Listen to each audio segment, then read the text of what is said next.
Pinrotesta ng ilang grupo ang pagbalik ng Senado sa Kamara ng Articles of Impeachment laban kay Vice President Sara Duterte.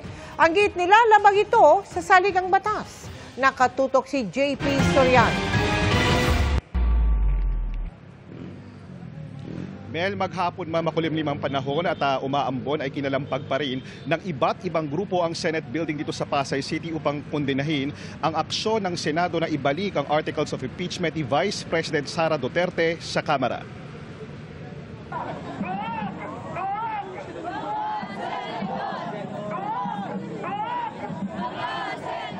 Nagmarcha pa Senado ang mga grupong Tindig Pilipinas, Akbayan at iba pa para almahan ang ginawa ng mga senator judges sa impeachment case ni Vice President Sara Duterte.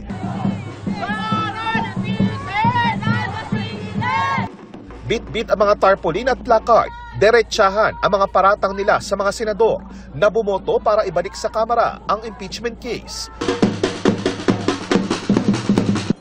Kasama rin nagmarcha ang ilang estudyante at religious groups.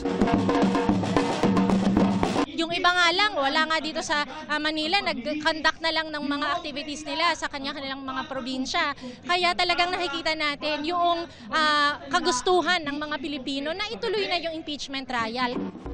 Bago pa nakarating sa tapat ng Senado, nagdaos ng programa ang Tindig Pilipinas. Kabilang diyan ang apo ni dating Pangulong Cory Aquino na si Kiko Aquino D. Mensahe niya sa mga senador na bumoto para ibalik sa Kamara ang Articles of Impeachment.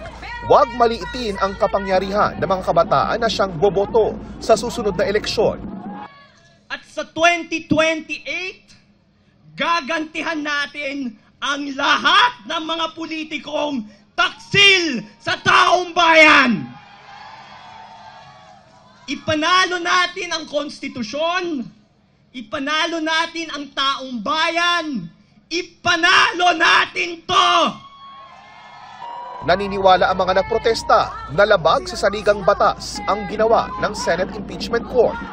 Ang nangyari po kahapon ay isang pag-aabandona sa ating saligang batas. Yung ginagawa nilang pag-remand, pag-dismiss, wala po sa konstitusyon yun at wala rin yun sa rules na inaprubahan ng Senate sa impeachment kahapon.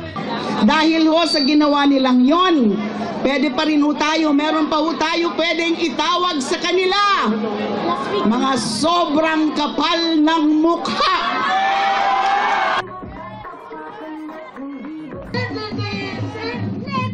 Nang matapos ang programa, karamihan sa mga kasama sa protesta ay lumipat lang sa tapat mismo ng gate ng Senado. Ang mga tanggol karapatan, ang mga katutubo, pamumuno.